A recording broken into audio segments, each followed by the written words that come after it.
Señoras y señores, queridos amigos, para la Embajada del Perú en España y para el Centro Cultural Inca Garcilaso del Ministerio de Relaciones Exteriores, es un honor y un gran gusto poder presentar esta noche el libro España en Perú, 1796-1824, ensayos sobre los últimos gobiernos virreinales.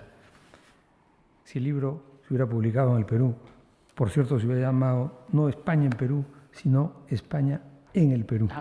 Cuando Víctor Peralta tuvo la amabilidad de hacerme llegar un ejemplar de este libro, del que son editores él y Dionisio de Haro, aquí presente, me pareció que se trataba de un trabajo excepcional que merecía ser presentado en el Perú y, por supuesto, aquí en el Instituto Cervantes. Efectivamente, este libro ha sido presentado en el Centro Cultural Inca Garcilaso en Lima y nos complace mucho poder presentarlo hoy en Madrid. Creo que es un libro que, a pesar de ser relativamente breve, son más o menos 220 páginas, reúne 6 ensayos sobre un periodo histórico, unos 30 años absolutamente centrales para entender lo que pasó en el Perú a fines de ese gran ciclo que fue el virreinato y el nacimiento luego de la República, de la que pronto conmemoraremos 200 años. La publicación de esta obra es sin duda absolutamente oportuna, habida cuenta de la fecha que se avecina, pero también resulta sorprendente por la cantidad de información, las perspectivas económicas, políticas, culturales que este libro aborda y cruza en 6 ensayos escritos por 6 investigadores de gran calidad que resultan complementarios. Hay uno en particular que me ha resultado absolutamente sorprendente, que tiene que ver con la vida de un intendente del Cusco, entiendo que un vizcaíno apellidado San Clemente, que antes está en Manila y después llega a la antigua capital de los incas con una magnífica biblioteca que transporta vía Buenos Aires y en fin, el pobre muere en el Cusco en 1809. Yo solo quiero agradecer desde luego la hospitalidad del Instituto Cervantes y por supuesto la presencia de Margarita Rodríguez García, que es profesora de la Universidad Autónoma de Madrid y es también una destacada peruanista. Quiero por supuesto agradecer a Dionisio de Haro, profesor de la Universidad Rey Juan Carlos, y quien es un experto en historia económica que ha trabajado también temas muy importantes para la historia del Perú. Y por supuesto agradecer a Víctor Peralta, investigador del Consejo Superior de Investigaciones Científicas, compatriota nuestro afincado hace ya buenos años en Madrid y a quien debemos la iniciativa de haber organizado este acto. Muchas gracias y dejo con ustedes a nuestros panelistas.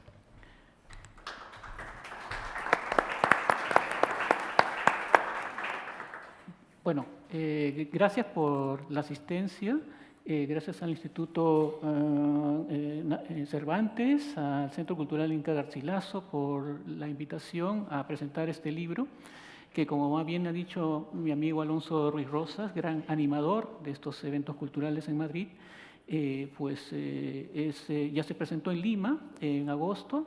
Y ahora el motivo de presentarlo es también quizás promover a partir de estos momentos toda una serie de encuentros relacionados con la proximidad del bicentenario de la independencia del Perú.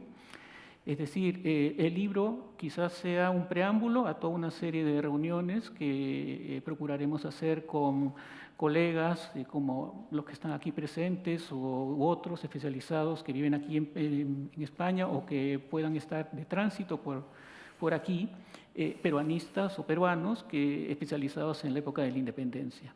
Esto entonces es uno de los ejes fundamentales de esta presentación y bueno, pues para no, como tenemos 15 minutos cada uno para intervenir, yo seré muy breve.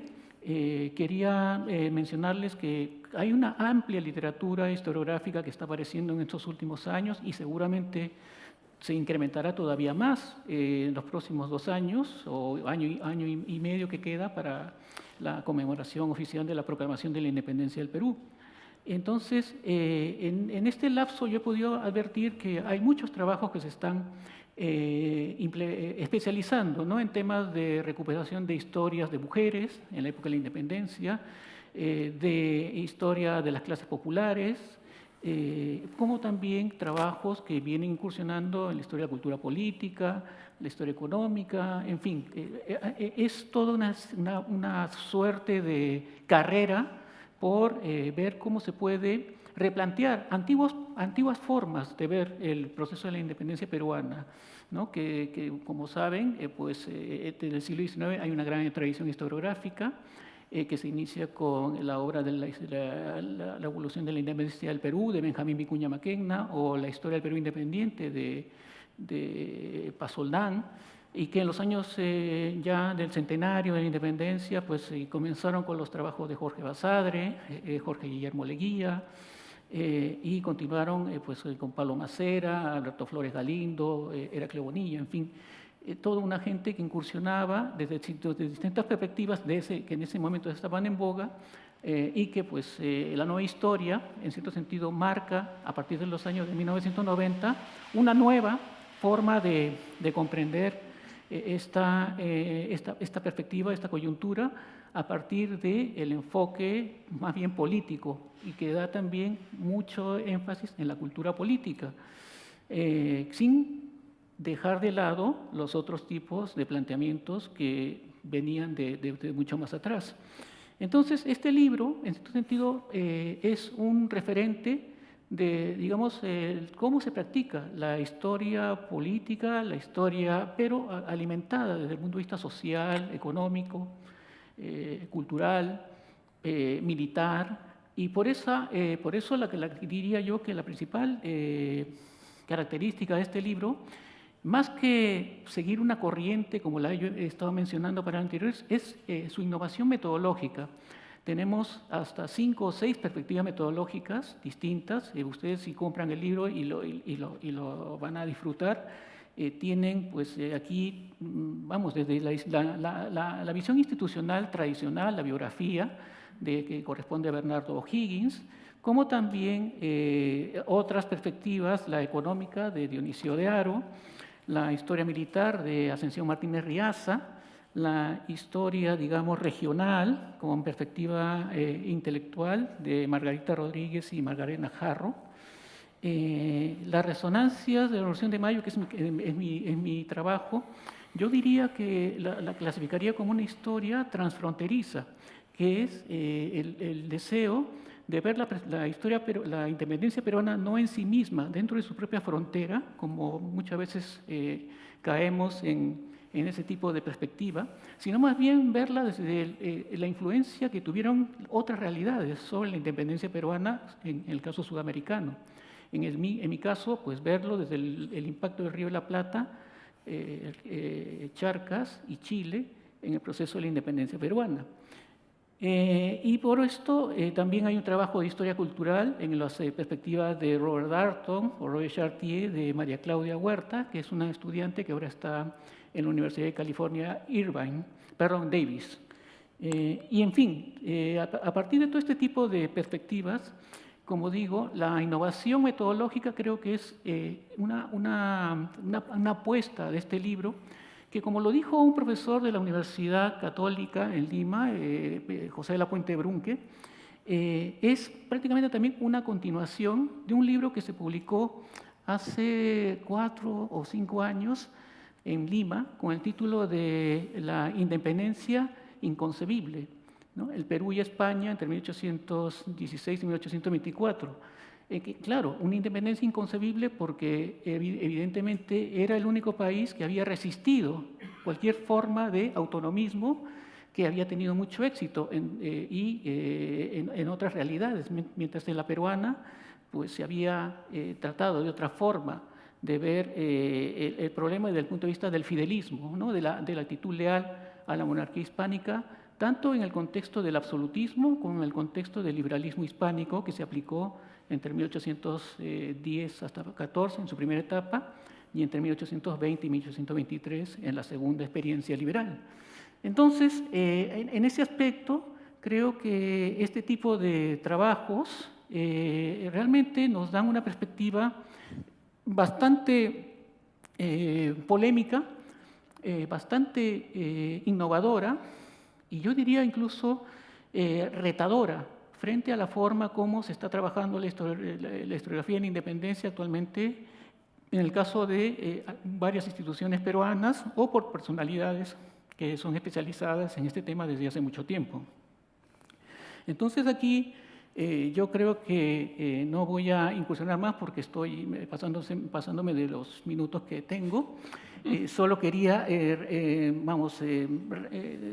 incidir en que España y Perú, pues, ya nos han ofrecido incluso una traducción peruana, una edición peruana de este libro, ¿no? Bueno, tendríamos que pedir permiso a Marcial Pons, por supuesto, para poder hacer esto, porque quería ser considerada dentro de los libros que se publicasen por parte de la Comisión del Bicentenario de la Independencia del Perú, que ahora están funcionando como dependiente del Ministerio de la Presidencia. Pero eso pues realmente es una cosa que todavía tendremos que hablar, pero indica realmente la importancia que está significando este libro. Les adelanto que La aventura de la historia, del último número, el número que hace siempre el balance de fin de año, este libro va a estar considerado como una de las obras americanistas más significativas que han aparecido, ¿no? Y entonces creo que eso nos produce orgullo, nos produce realmente mucho gusto que tantos colaboradores españoles y algunos peruanos que han intervenido en esta obra, pues hayamos producido un libro que realmente va a significar mucho, no solo para España, sino también para Perú. Y paso la palabra a Dionisio de Haro para que siga con la intervención. Gracias, Víctor. Bien, bueno, pues como siguiendo un poco las palabras de mi compañero, agradecer, por supuesto, a la Embajada del Perú en España, al Instituto Cervantes y al Centro Cultural Inca Garcilaso, pues de tener la oportunidad de poder presentar nuestros trabajos de investigación. Porque, como bien se dice, sin difusión, la investigación no sirve de nada. Es un río que muere en la misma montaña. Por tanto, la gente que nos dedicamos a la investigación, la gente que nos dedicamos a la universidad, pues ese es nuestro cometido en esta sociedad, generar y transmitir conocimiento. Por lo tanto, generamos conocimiento o intentamos generar conocimiento a través de nuestras investigaciones, pero sin transmitirlo, pues prácticamente nuestros trabajos se reducirían pues, a círculos muy pequeñitos, y eso es lo que no queremos, ¿no? Porque lo primero que sí me gustaría hacer es un poco reivindicar, ¿no?, el papel de los historiadores, es decir, el papel de los historiadores en la sociedad. Caminamos inexorablemente hacia el Bicentenario, en este caso, y es un momento que, más allá de los actos institucionales que se organicen para tan señalada efeméride, pues es momento de reivindicación de nuestra profesión y del papel que han de jugar los historiadores en la sociedad. A fin de cuentas, al fin y al cabo, muchos piensan en una sociedad dominada por los medios de comunicación y por las redes sociales, en donde prácticamente la realidad se observa a sí misma. Continuamente se está hablando, continuamente se está analizando, pero no paramos, no dejamos de analizar la realidad en sí misma. Pues que dedicarse a la historia, dedicarse al pasado, pues es un esfuerzo inútil. En el mejor de los casos, una mera distracción. Es más habitual que se valoren pues, las ciencias de la naturaleza como motores de cambio tecnológico, o, en el mejor de los casos, entre las ciencias sociales, pues que se preste más atención a aquellas que, dedicadas al presente, parecen tener aplicaciones inmediatas, ¿no? No es el caso de la historia. Pero mi pregunta es, ¿cómo podemos pretender la comprensión del hecho presente sin la historia? La realidad no es estática, de forma que solo el análisis histórico nos permite comprenderla en su plena dimensión. Pero hay algo más. Marc Bloch, en una inconclusa obra que ha pasado a ser un pequeño y gran libro clásico de la historiografía, cuando desde el campo de la Resistencia francesa reflexionaba sobre el oficio del historiador y al mismo tiempo de lo que estaba acaeciendo en su propio país, comenzaba con la pregunta de un niño. La pregunta era así de sencilla, era, papá, ¿para qué sirve la historia? Las páginas que seguían querían ser una respuesta, y para Bloch la legitimidad del análisis histórico deriva no solo en su capacidad de explicar la realidad humana, sino también una aportación para mejorar la vida del hombre. Carlos Cipolla añadió que la historia es una forma intelectual de entender el mundo que permite contemplar en su auténtica dimensión los problemas actuales.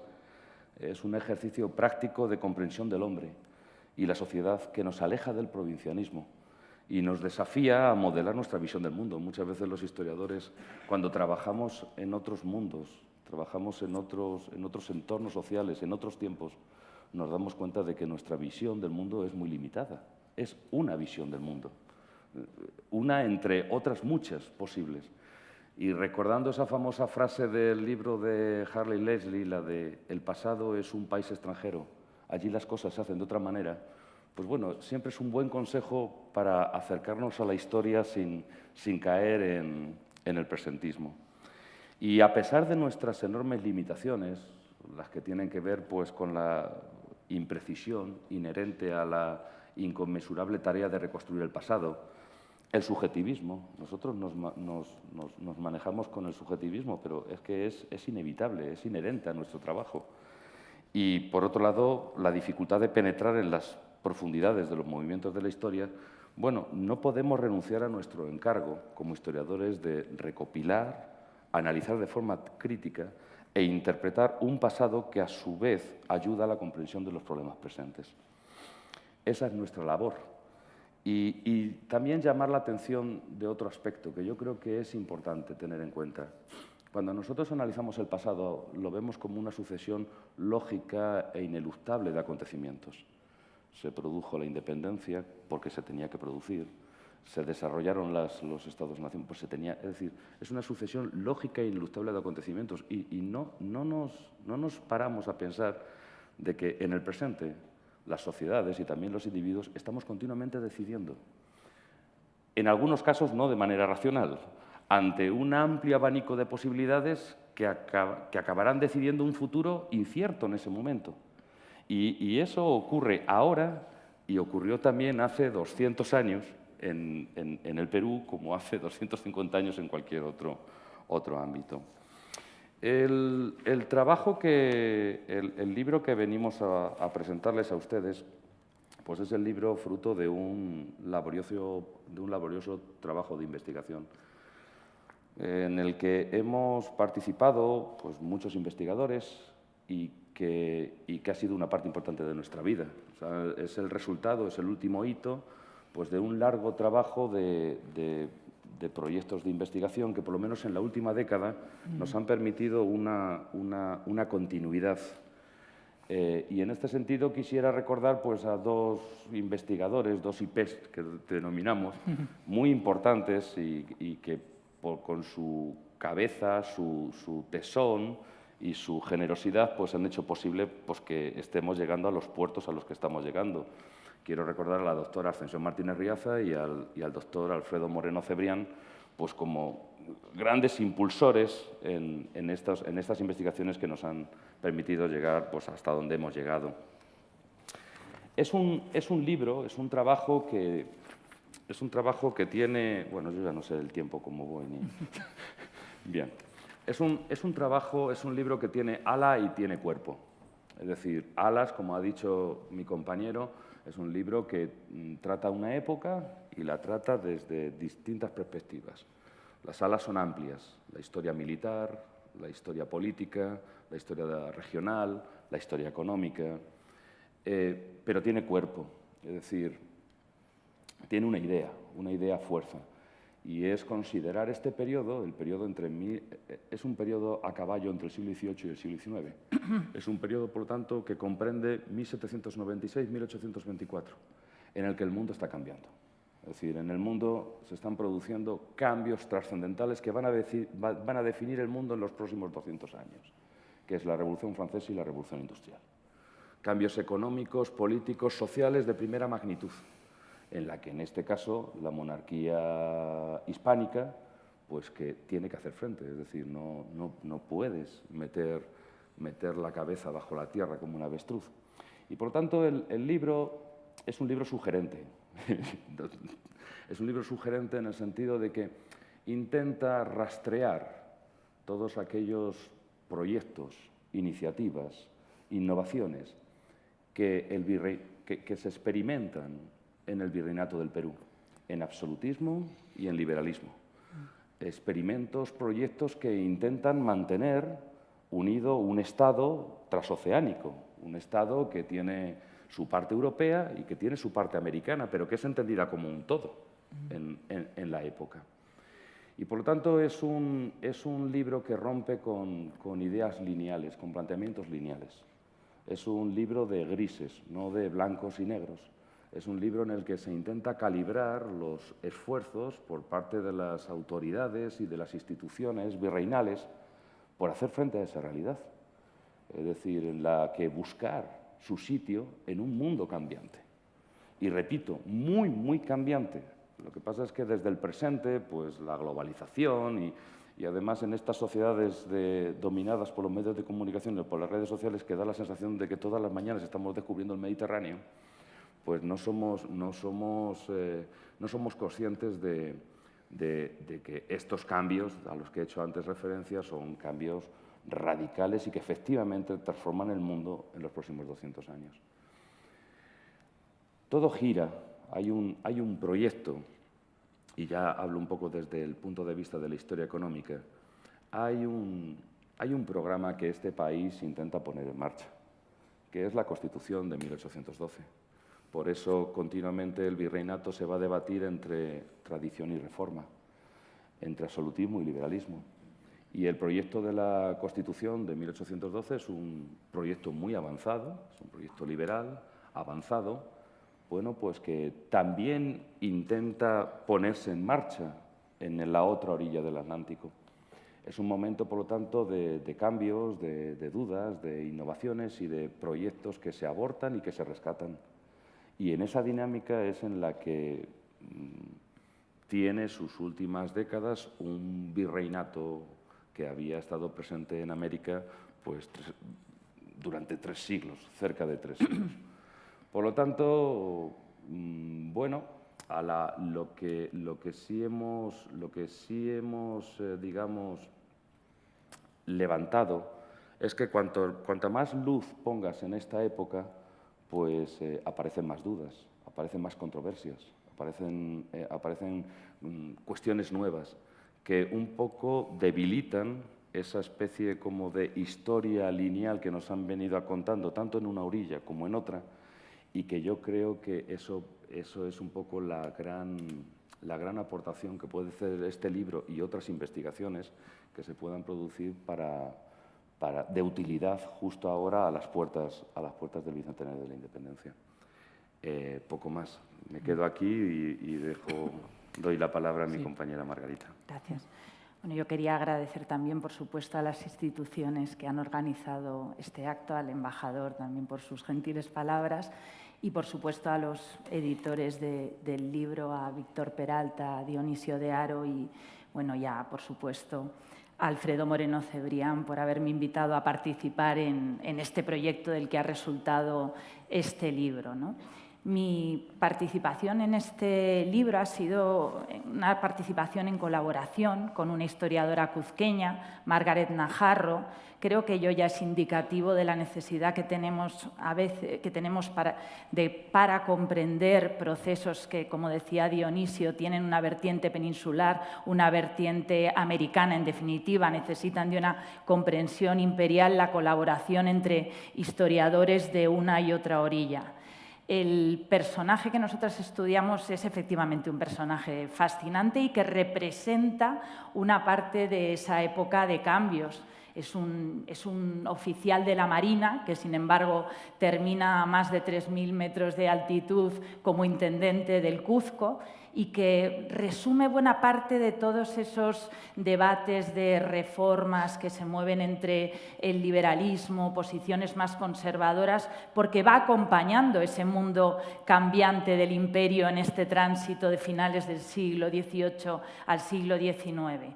Es un marino que ha recorrido espacios antes poco explorados, como el Índico, el Pacífico, poco recorrido hasta el siglo XVIII, y que está en contacto con oficiales de marina de otros muchos imperios y que intercambia ideas con ellos. Es algo natural, se reúnen en puertos en el Índico y allí intercambian ideas sobre cómo llevar adelante imperios mercantiles. Pues bien, este marino termina en el Cuzco como intendente y se hace acompañar de toda la biblioteca que ha ido acumulando a lo largo de su recorrido imperial y que quiere seguir consultando en el Cuzco, ¿no? ¿Qué nos dice esa biblioteca justamente de este mundo en tránsito, de este mundo cambiante? Pues nos dice que muchos de estos, tanto oficiales enviados o militares enviados a la América española con todo el proyecto del reformismo borbónico, como los propios criollos peruanos, en este caso, compartían muchas ideas en común. Francisco San Clemente posee en su biblioteca muchas de las obras que representan el liberalismo económico, varias versiones de la obra de Adam Smith, muchas de las ideas que después los independentistas van a presentar para justificar la necesidad de garantizar una autonomía y el poder dirigir el destino de sus territorios. En nombre de esas mismas ideas se harán las independencias. No quiere decir que San Clemente ni los criollos que las están leyendo en ese momento todavía pensaran, ¿no?, a finales del siglo XVIII en la ruptura, pero también San Clemente, como buen ilustrado, se preocupa de leer lo que se publica en el virreinato peruano por sus pares, y no solo en el virreinato peruano, también en el virreinato de La Plata. De nuevo, su biblioteca nos permite entender, como decía Víctor, que todas esas fronteras que empiezan a ser superadas, que había establecido la historiografía, no tienen mucho sentido. Cuando San Clemente viaja al Perú y lo hace a través de Buenos Aires hasta llegar al Cuzco, en lo que será su último destino, se preocupa, al pasar por Buenos Aires, pues por recoger lo que leían los rioplatenses, el telégrafo mercantil, rural, político, económico e historiográfico del Río de la Plata, la oración fúnebre de Carlos III del deán Gregorio Funes y, por supuesto, al llegar a el Cuzco se encarga de recoger y que le hagan enviar lo que era la principal representación del pensamiento ilustrado en el virreinato peruano, el periódico Mercurio Peruano, editado entre 1791 y 1795. Esa es la biblioteca de San Clemente, alguien que encuentra en los americanos sus pares, recoge las discusiones que ellos están manteniendo, alguien que se hace acompañar de las obras de las que había oído hablar en su recorrido por el Índico y Pacífico entre oficiales que discuten sobre libertad de comercio.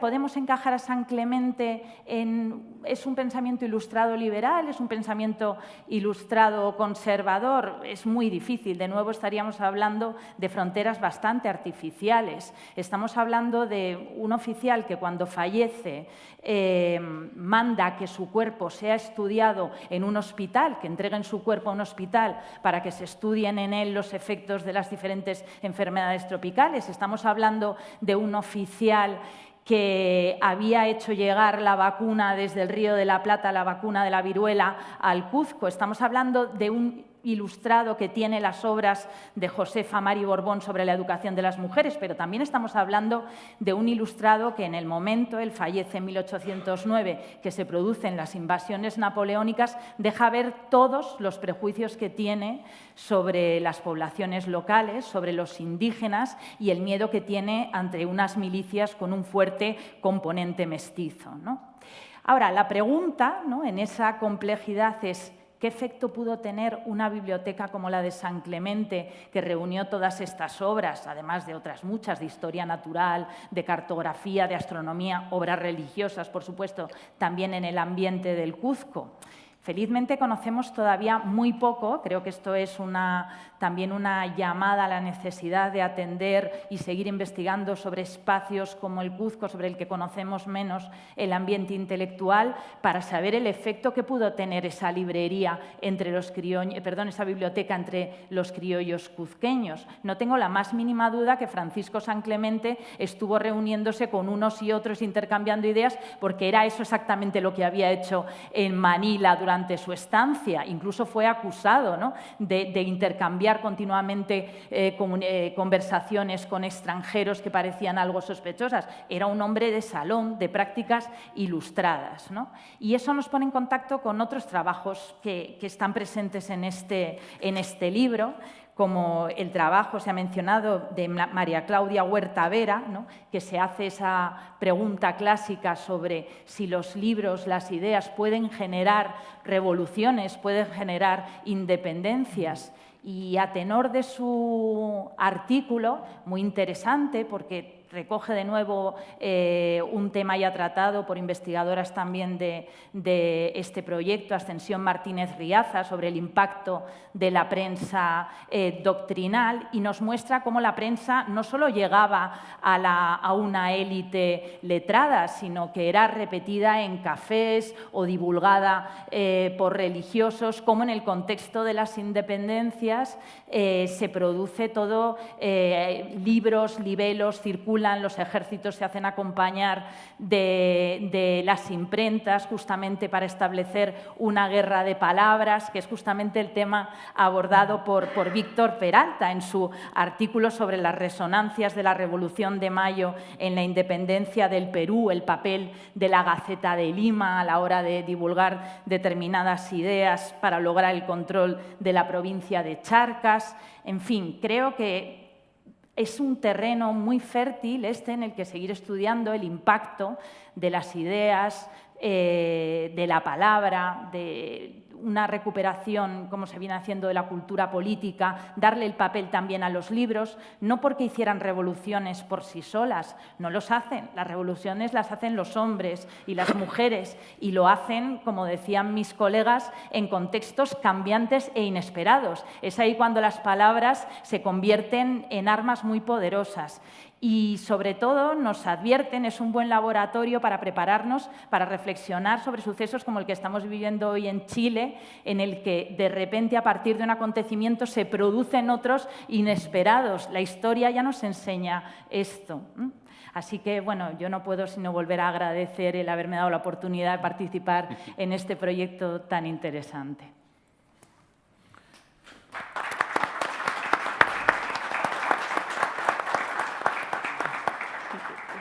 Como tenemos 15 minutos o un poco más para conversar, que esa era la idea de esta presentación, pues quería ceder la palabra al público para que preguntara, opinara sobre no este libro tampoco, sino también sobre la independencia en sí misma, ¿no?, el bicentenario. Sí. Solo decir dos cosas. Primero, desde luego, tomar la idea que has dicho al inicio de tu presentación, Víctor, es que efectivamente a la embajada nos interesa mucho organizar en los próximos meses y hasta llegar al 24, seguramente hasta el 21, una serie de reuniones y eventos académicos que tengan que ver con el tema del bicentenario de la independencia.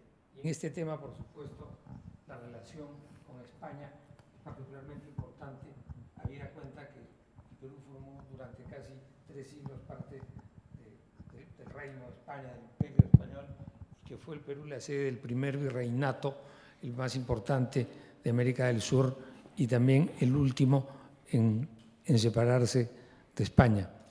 A propósito, en el libro de ustedes surge una pregunta que me parece pertinente plantear relacionada con las reformas borbónicas.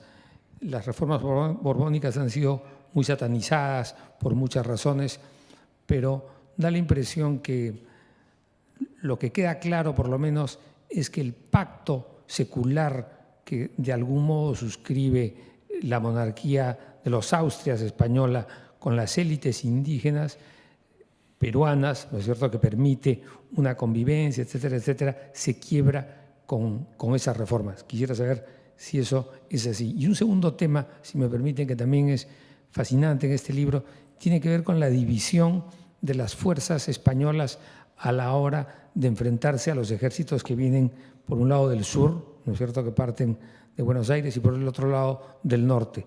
Los famosos ayacuchos, los oficiales españoles que regresan después de la capitulación a España van a incidir mucho en su lealtad, pero también van a tener que aclarar muchas cosas en relación a Olañeta y a estos sucesos. Me gustaría conocer su opinión al respecto. Gracias. Las reformas borbónicas. Las reformas borbónicas. Las reformas borbónicas, vale. Bueno, yo contestaré la primera parte, las reformas borbónicas.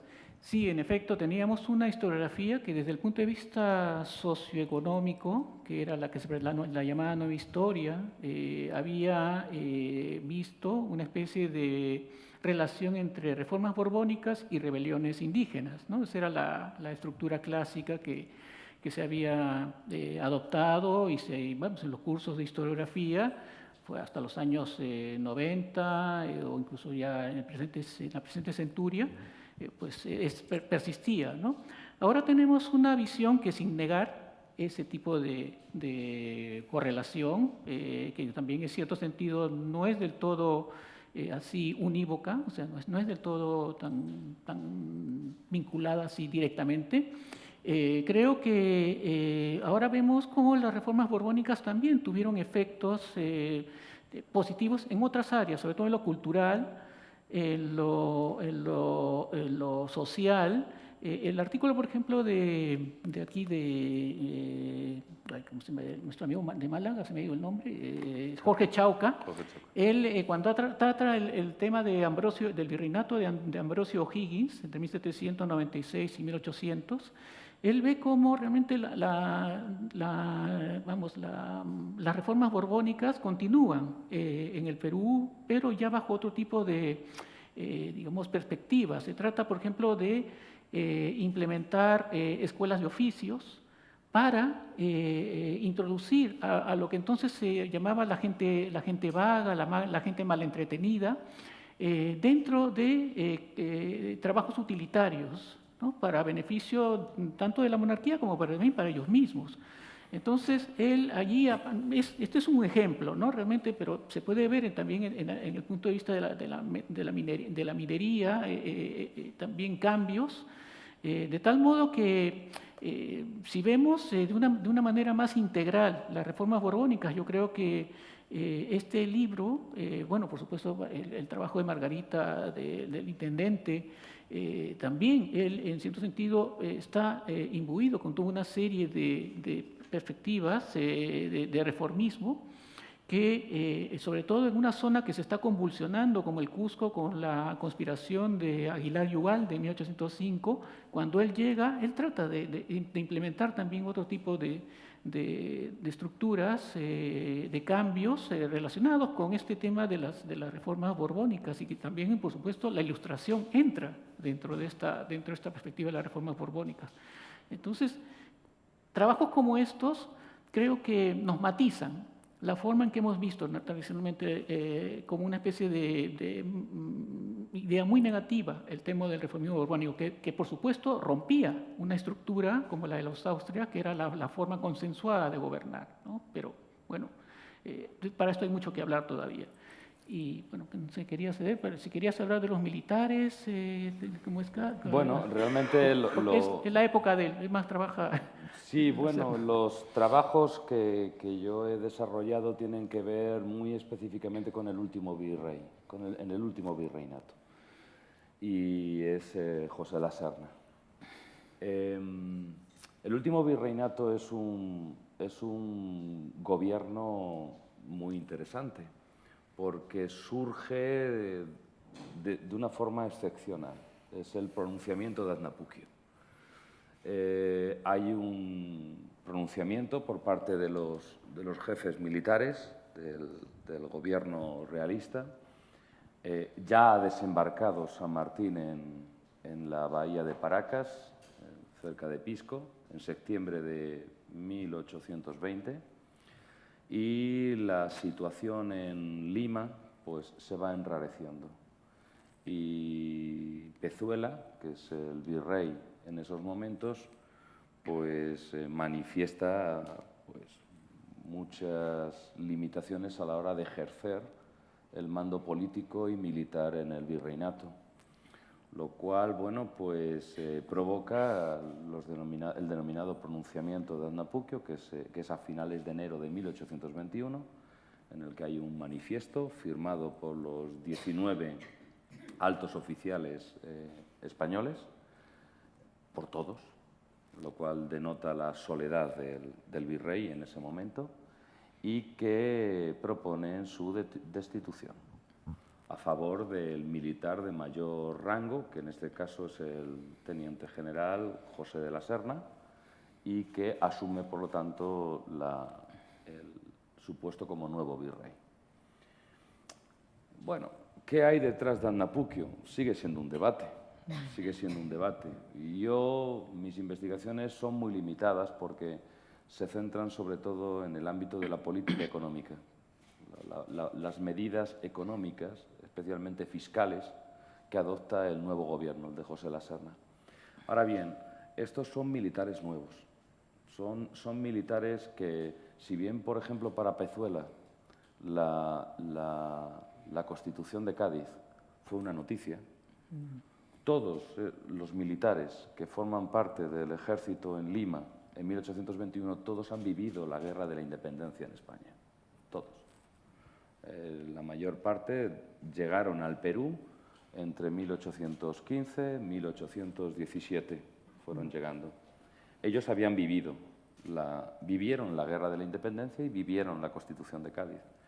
¿Eso nos permite hablar de liberales?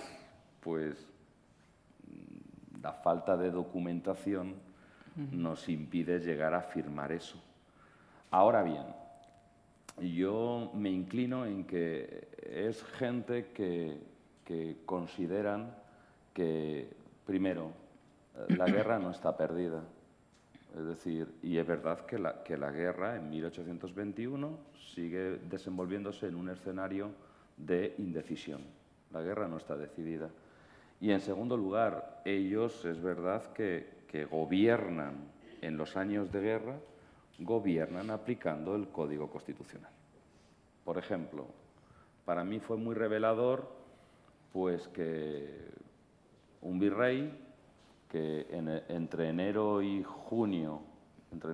principios de julio de 1821 está en Lima, pues bueno, se preocupe por elaborar un padrón de contribuyentes de la ciudad. Porque ellos están convencidos de que todos los ciudadanos españoles, claro está, porque es territorio español, tienen que contribuir en base a su capacidad económica. Eso es Cádiz. Esas son las medidas fiscales de Cádiz. Es decir, aquí no se tiene que contribuir al Estado en base a los estamentos, en base a las corporaciones, en base a... o unos tienen que mantener unos privilegios. No. Vamos a hacer un padrón, y se elabora un padrón en donde se registran a cerca de 2.700 cabezas de familia, en donde se determina su capacidad económica en unas clases, pues es una especie como de impuesto de la renta, o es un IRPF, donde uno está en la clase 1 y los más potentes pues están en la clase 14, de la 1 a la 14.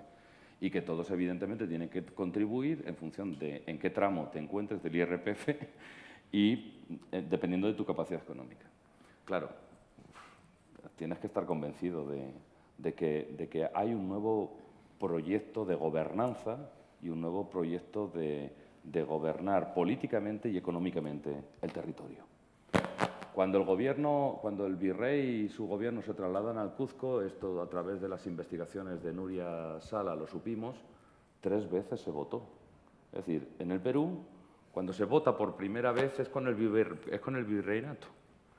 Ya se votó en diciembre en Lima para elegir al nuevo ayuntamiento constitucional, en diciembre de 1820, y se vota 3 veces en el Cuzco, en Huamanga y en Arequipa, como levantó Nuria Sala, para elegir ayuntamiento, diputados provinciales y diputados a las Cortes. O sea, imagínense, 1821, 1824, ¿qué diputados iba a mandar el virreinato a las Cortes? Pues se vota. Claro, ¿cuál pudo ser el efecto del levantamiento de Olañeta en 1824, pues es imposible de calibrar.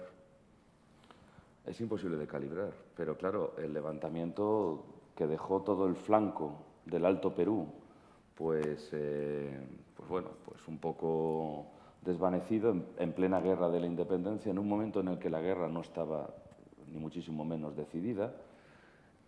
Bueno, pues ¿cuál tuvo que ser el efecto para este último virrey que, digamos, aplicó, es verdad que aplicó a su manera el Código Constitucional? Pues es difícil de calibrar.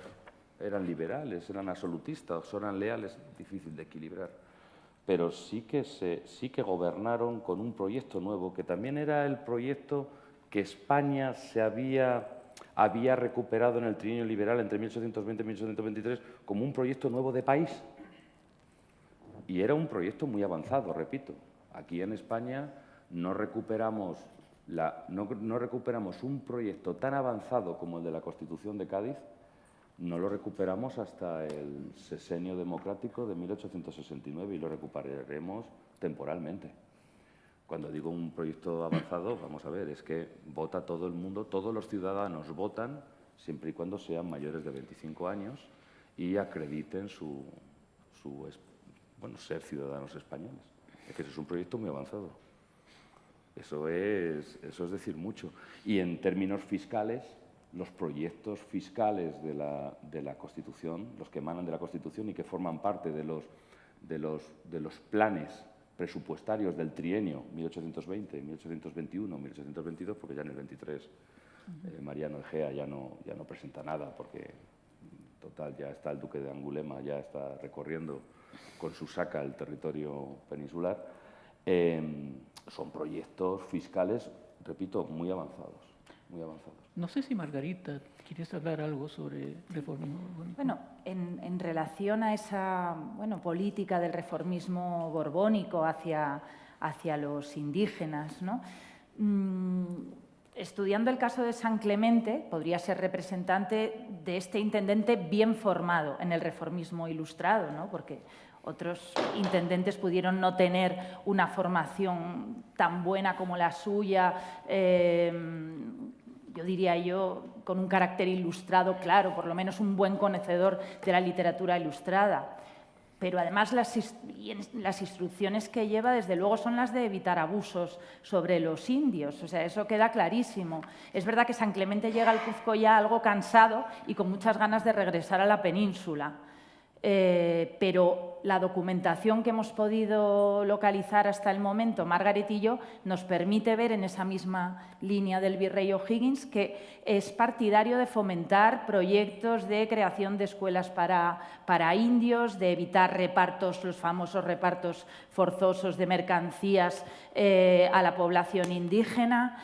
Ahora, yo diría que en términos generales el reformismo ilustrado, y me atrevería a decir, por lo menos en lo que atañe a este periódico El Mercurio Peruano, ese proyecto reformista, la línea general sí, es una incorporación del indígena al proyecto reformista, al proyecto ilustrado. Lo que no hay es una incorporación de la cultura indígena. Creo que ese sería sobre todo el aspecto al que deberíamos dar mayor atención, porque es el que va a traspasar las independencias. Esa idea de hay que evitar los abusos y civilizar a las poblaciones indígenas, incorporarlo al proyecto ilustrado. Y yo creo que todas esas discusiones atraviesan las independencias. Sí, ¿alguna otra pregunta? Sí, señor. Bueno, muchas gracias por aportar estos conocimientos. La verdad es que desde ese periodo desconozco bastante, pero sí en términos globales, gracias, en términos globales veo que lo que ha hecho España en el Perú, aportar movimientos sociales, gestiones, de alguna manera la burocracia, siento que ya existía en el Perú. Ya había una estructura inca muy bien organizada. Entonces, los indígenas tenían acumulado atávicamente en su cuerpo, era genético, que tenían su estructura. Entonces llegaron con una estructura europea, sin criticar a nadie, pero se impuso, digamos, la fórmula española o europea, considerando que era lo mejor para esas zonas. Si lo miramos biunívocamente, como deben ser las cosas, no unilateralmente, pues es de suponer que las culturas indígenas aportaron también algo a la estructura social de la época de Europa. Entonces, desconozco, pero si tenéis algo que el Perú haya aportado en esa época a la estructura social de aquí, lejos de poder criticar o juzgar cómo fueron las acciones de la época. He dicho. ¿Puedo decir una cosa?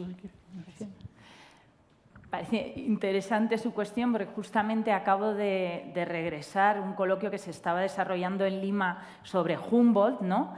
Y escuchando a los colegas explicaban cómo Humboldt, por su paso por América, muchas de sus aportaciones, por ejemplo, sobre la geografía de las plantas, primero habían bebido, ¿no?, todas sus teorías sobre la diferente distribución de las plantas según la altura y el clima. Primero habían bebido de aportaciones de criollos, en este caso de Nueva Granada, como José de Caldás, pero además estaban recibiendo todo un saber andino sobre los diferentes, cómo controlar los diferentes pisos ecológicos, y tanto ese saber indígena como ese saber criollo discutido, puesto en contacto con las discusiones científicas que se estaban desarrollando en Europa, está en la obra de Humboldt. Es decir, que quizás lo que tenemos que empezar a hacer una vez más es romper esas fronteras y ser capaz de percibir toda esa circulación de saberes, ¿no? Diría yo que es un buen ejemplo, porque ahí no hay solo saber indígena, sino saber criollo, saber europeo, y todo ello es lo que explica la obra de Humboldt. Yo como historiador económico, voy al dato, voy a la cifra. Siempre a mis estudiantes le comento una anécdota. Si visitamos Berlín, vamos a la tumba de Federico el Grande, no se ofrecen flores. En la tumba de Federico el Grande, en las afueras de Berlín, las ofrendas son patatas. Es decir, la revolución industrial en Europa, la huida, escapamos de las hambrunas y de las crisis de subsistencia, es por la patata. Ya está. No hay una mayor contribución. Yo ya sé que como historiador económico, pues claro, soy frío, soy... La patata, Igualmente la patata es... decimos bye bye a la crisis de subsistencia. Por lo tanto, es... Sí. Respecto a Humboldt también, por ejemplo, voy un poquito más a la esencia del trasiego de cultura o información. Por ejemplo, tú me hablabas de Humboldt, es posible, pero también estaba Linneo, el sueco, Claro. que hizo una taxonomía de todas las especies, tanto animales, vegetales, y sin embargo, la estructura que plantó es europea. O sea, no se respetaron ni siquiera los nombres autóctonos, no que no se han respetado, se impusieron los otros, nada más. Pero la patata indudablemente que eso no tiene parangón, ¿no? Factor. Pero sí me gustaría saber qué más se ha aportado por ahí, porque desconozco. Y es tan rica la cultura que tiene el Perú que me gustaría saber un poco más. Sí, bueno, Sí. y respondo para terminar, porque tenemos unos minutos simplemente para concluir. La idea, por ejemplo, que trasladó el Mercurio peruano en sus ediciones fue admirada por expedicionarios ilustrados europeos, sobre todo Malaspina, que coincidió con esa presencia, ¿no? Ellos hablaban de la idea crítica del Perú, los mercuristas, ¿no?, la generación del Mercurio peruano. Y en esa lectura, en donde se valoraba tanto el pasado, digamos, lo que se había vivido en la época colonial, como también en el pasado prehispánico, todo eso fue trasladado a Europa a fines del siglo XIX. Quien se encargó de eso fue un personaje, José Ignacio de Lecuanda, quien hizo aquí una representación de eso del Mercurio peruano en un cuadro histórico que seguramente no conocen acá porque está en el Museo de Ciencias Naturales, pero no se exhibe, que se llama El cuadro del Perú de 1799. Ahí está prácticamente toda una correlación entre los aportes del periodo prehispánico, el aporte colonial, hasta el momento en que él pudo hacer esa obra, que es 1799. es parte de esa especie de retroalimentación que había entre pasado y presente, ¿no? Entre cultura virreinal y cultura prehispánica. Y todo eso, pues, realmente son cosas que se han conocido recién en estas